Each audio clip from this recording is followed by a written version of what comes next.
بسم اللہ الرحمن الرحیم۔ المضارع المضارع بزیادة حرف المضارعة على الماضي فإن كان مجردا على فعل كسرت عينه أو ضمت أو فتحت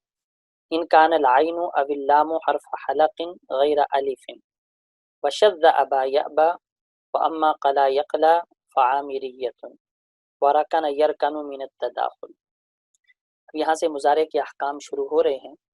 پہلے مضارع کے بنانے کا طریقہ بتاتے ہیں کہ المضارع بزیادت حرف المضارعات علی الماضی، ماضی پر حرف مضارعات کے زائد کرنے سے مضارع بنتا ہے۔ حروف مضارعات 4 ہیں، الف، تا،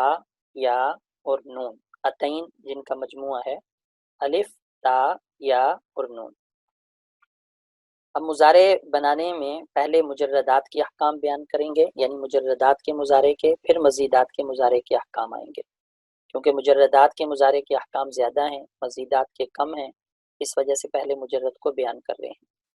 مجردات کے اندر جو ماضی ہے یا وہ فعلہ وزن پر ہوگی، یا وہ فاعلہ وزن پر ہوگی، یا وہ فاعولہ وزن پر ہوگی۔ تو اگر وہ فعلہ وزن پر ہو تو پہلے اس کے احکام بیان کریں گے، پھر فاعلہ وزن کے احکام بیان کریں گے، پھر فاعولہ وزن کے احکام بیان کریں گے۔ اب سب سے پہلے فَإِنْ كَانَ مُجَرَّدًا عَلَى فَعَلَ، یہاں سے مجرد جس کا ماضی فعلہ وزن پر ہو اس کے مضارع کے احکام کو بیان کرنے لگے ہیں۔ فرماتے ہیں فَإِنْ كَانَ مُجَرَّدًا عَلَى فَعَلَ، اگر مجرد باب ہو اور فعلہ وزن پر ہو، اور ایک اگلی شرط بھی ہے جو یہاں جس کا حکم بیان کرنے لگے ہیں، اور وہ باب صحیح ہو، وہ باب اجوف نہ ہو، یعنی معطل نہ ہو، ناقص نہ ہو، مثال نہ ہو، مضاف نہ ہو، وہ باب صحیح ہو۔ تو پہلا قانون یہ ہے کہ اگر صحیح کا باب، اگر مجرد کا باب فعلہ وزن پر ہو اور صحیح باب ہو تو کسرت عینہ او ضمت او فتحت، تو مضارع کسرت عینہ، عین کلمے کے کسرہ کے ساتھ بھی آتا ہے، یعنی مکسور العین بھی آتا ہے، مضموم العین بھی آتا ہے، اور مفتوح العین بھی آتا ہے۔ تو صحیح کا باب اگر مجرد کا فعلہ وزن پر ہے تو اس کا مضارع یا فعیل وزن پر بھی آتا ہے، یا فعول وزن پر بھی آتا ہے، اور یا فعال وزن پر بھی آتا ہے۔ ان کان العین او اللام حرف حلق غیر الف، لیکن مضارع کے مفتوح العین آنے کے لیے ضروری ہے کہ 2 شرطیں پائی جائیں۔ پہلی شرط یہ ہے کہ عین کلمہ یا لام کلمہ وہ حرف حلقی ہو، یعنی حروف حلقی میں سے ہو، اور دوسری شرط یہ ہے کہ غیر الف، الف نہ ہو۔ یہ 2 شرائط اگر ہوں گی تو پھر مضارع کو مفتوح العین لانا وہ درست ہوگا۔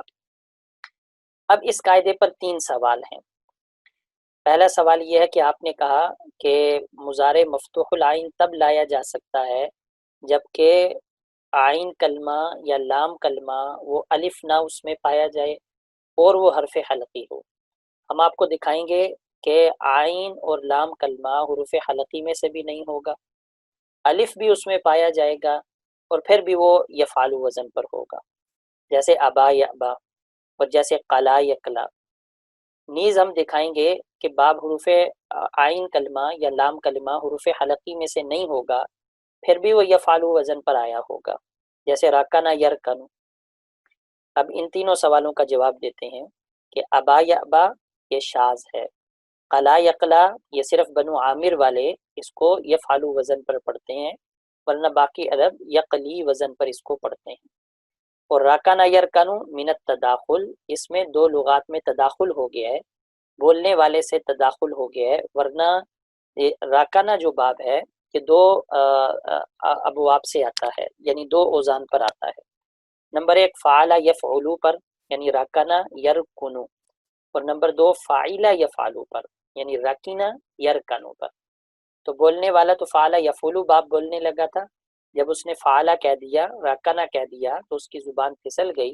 اور وہ فاعلہ باب پر چلا گیا اور اس نے آگے یرکنو کہہ دیا۔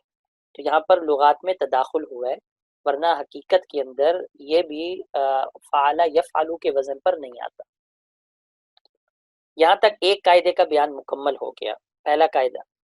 اب دوسرا قاعدہ، لازم الضم فی الاجوف بالواو والمنقوص بها والکسر فیہما بالیا۔ دوسرا قاعدہ یہ ہے کہ اگر باب صحیح کا نہ ہو، مجرد کا باب تھا، فعل وزن پر تھا، لیکن اجوف واوی کا تھا یا ناقص واوی کا تھا، جیسے قالا اور دعا کے ابواب ہیں، تو وہاں مضارع کے عین کلمے کو ضمہ دینا لازم ہے، لازم الضمہ، عربوں نے ضمہ دیا ہے یعنی ضمہ دینا لازم ہے، جیسے قالا کے مضارع یقول اور دعا کا مضارع یدعو۔ تیسرا قاعدہ والکسر فیہما بالیا، کہ اگر باب مجرد کا ہے، فعال وزن پر ہے، لیکن باب اجوف یائی یا ناقص یائی کا ہے،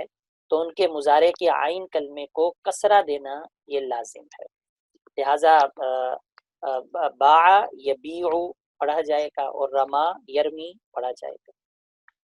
ومن قال طوحت واطوح وطوحت واطوح فتاح یتیح وتاح یتیح شاذ عنده، یہاں سے پھر ایک سوال کا جواب ہے۔ سوال یہ ہے کہ یہ جو ابواب ہیں طوحت اور اطوح، ان کی جو اصل ہے طاحا، وہ فعلا وزن ہے، اجوف واوی ہے، لہٰذا ان کا مضارع یطوح آنا چاہیے تھا، لیکن عرب لوگ ان کا مضارع یتیح پڑھتے ہیں، طاحا یتیح اور تاہا یتیح پڑھتے ہیں، حالانکہ طوحت اور اطوح کی جو اصل ہے تاہا، یہ اجوف سے ہے، اجوف واوی سے ہے، تو اس کا بھی مضارع یتوح آنا چاہیے، لیکن عرب یتیح پڑھتے ہیں۔ تو یہاں سے اس کا جواب دے رہے ہیں کہ بالکل عرب اس کو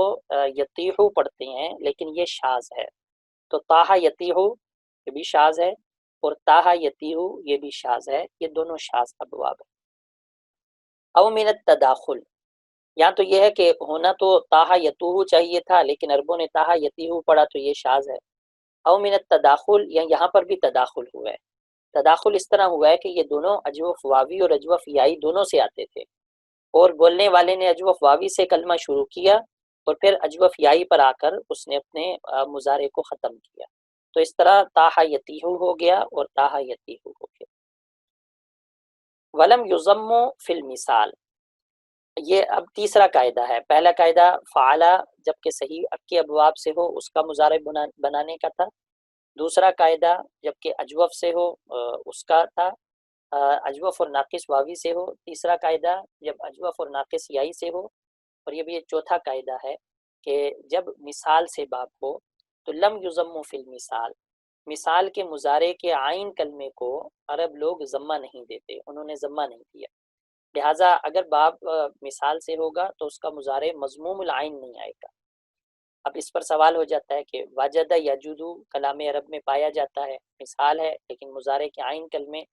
کو ضمہ دی گئی ہے، تو اس کا جواب دیتے ہیں ضعیف، وجد یجدو یہ وزن ضعیف ہے۔ ولازم الضم فی المضاعف فی المضاعف المتعدی، یہ اب پانچواں قاعدہ ہے کہ مضاعف متعدی کے اندر ضمہ کو انہوں نے لازم کیا ہے، لہٰذا یشد اور یمد یہ اس کی مثالیں ہیں۔ وجاء بالکسر فی یشدہ یعلہ ینمہ یبتہ، کہتے ہیں اصل قاعدہ تو یہی ہے کہ مضاف متعدی کے اندر ضمہ لازم ہے، لیکن کبھی کبھی کسرہ بھی دیا گیا ہے، حتیٰ کہ لازم ہو فی حب یحب، حب یحب باب میں تو عین کلمے کے کسرہ کو لازم کر دیا گیا ہے، وہو قلیل، لیکن یہ قلیل ہے، ان کی وجہ سے اصل قاعدے کے اوپر کوئی فرق نہیں پڑتا۔ یہاں تک 5 قواعد کا بیان ہو گیا جن کا تعلق فعلہ وزن کے فعلہ کے مضارع کے ساتھ تھا۔ اب فاعلہ کا حکم شروع ہو رہا ہے۔ وَإِنْ كَانَ عَلَى فَاعِلَ فُتِحَتْ عَيْنُهُ أَوْ كُسِرَتْ، اگر باب کا ماضی فاعلہ وزن پر ہو تو عین کلمہ کو فتح دیا جائے گا، عین کلمہ یا تو مفتوح ہوگا یا مکسور ہوگا، لیکن مکسور تب ہوگا ان کان مثالاً، اگر باب مثال سے ہو تو پھر عین کلمہ مضارع کا عین کلمہ مکسور لایا جائے گا، یعنی فاعلہ یفعل وزن پر لایا جائے گا۔ وَطَيٌّ تَقُولُ فِي بَابِ بَقِيَ يَبْقَى بَقَا يَبْقَى، قبیلہ بنو طی وہ باقیہ یبقا کو بقا یبقا پڑھتے ہیں، یعنی عین کلمے کی کسرہ کو فتح سے بدل دیتے ہیں اور پھر یا کو الف سے بدل کر باقاعدہ قانون بقا یبقا پڑھتے ہیں۔ وَأَمَّا فَضِلَ يَفْضُلُ، یہ پھر سوال کا جواب ہے، آپ نے کہا کہ فاعلہ یفعل اس وزن پر کوئی کلمہ نہیں آتا کہ فاعلہ کے وزن پر اگر باب فاعلہ ہو تو مضارع یفعل آئے، حالانکہ ہم آپ کو دکھائیں گے کہ فاعلہ وزن ہوگا ماضی کا اور مضارع یفعل وزن پر آئے گا۔ جیسے فاضلہ یفضلو اور نعیم ینعم، تو اس کا جواب دیا فمن التداخل، یہاں پر کلام میں تداخل پایا جا رہا ہے کہ کہنے والا فاضلہ یفضلو کہنا چاہتا تھا، کیونکہ فاضلہ یفضلو یہ ایک وزن ہے اس باب کا، اور فاضلہ یفضلو یہ دوسرا وزن ہے اس باب کا۔ تو فاضلہ کہنے کے بعد اس نے یفضلو کہنا تھا، لیکن اس کا ذہن دوسری لغت کی طرف چلا گیا، دوسرے وزن کی طرف چلا گیا، اور اس نے یفضلو کہہ دیا۔ اسی طرح نعیمہ ینعم کے اندر بھی ہوا۔ وَإِنْ كَانَ عَلَى فَعُولَ ضُمَّ تَعْيِينُهُ، اب یہ فعولہ ماضی کا حکم آ رہا ہے کہ اگر مجرد کی ماضی فعولہ وزن پر ہو تو مضارع صرف مضموم العین ہی آتا ہے، لہٰذا فعولہ کے ساتھ صرف یفعل وزن ہی آتا ہے، یفعلو یا یفعلو اوزان استعمال نہیں ہوتے۔ وَإِنْ كَانَ غَيْرَ ذَلِكَ كُسِرَ مَا قَبْلَ الْآخِرِ، اب یہاں سے مزیدات کے مضارع کے احکام بیان ہونے لگے ہیں۔ وَإِنْ كَانَ غَيْرَ ذَلِكَ، اگر اس کے علاوہ ہو، یعنی مجرد کا ماضی نہ ہو، چاہے فعلا تھا، فاعلہ تھا، فعولا تھا، اگر مجرد کا ماضی نہیں ہے تو پھر قانون یہ ہے کہ کسر ما قبل الآخر، مضارع کے ما قبل آخر کو کسرہ دیا جائے گا، لیکن دو شرائط کے ساتھ۔ پہلی شرط یہ ہے کہ اس کے ماضی کے اول میں تا زائدہ نہ ہو، جیسے تعلم اور تجاہلہ کے اندر تا زائدہ پائی جا رہی ہے، کیونکہ اگر ماضی کے اندر تا زائدہ ہوگی تو مضارع کے عین کلمے کو بدلا نہیں جائے گا، اس کی زبر زیر پیش کو، بلکہ جیسا ماضی کے اندر تھا ویسا ہی مضارع کے اندر ذکر کر دیا جائے گا۔ چنانچہ تعلمہ کا مضارع یتعلم اور تجاہلہ کا مضارع یتجاہل، تو اس کے اندر کوئی تبدیلی نہیں کی جائے گی۔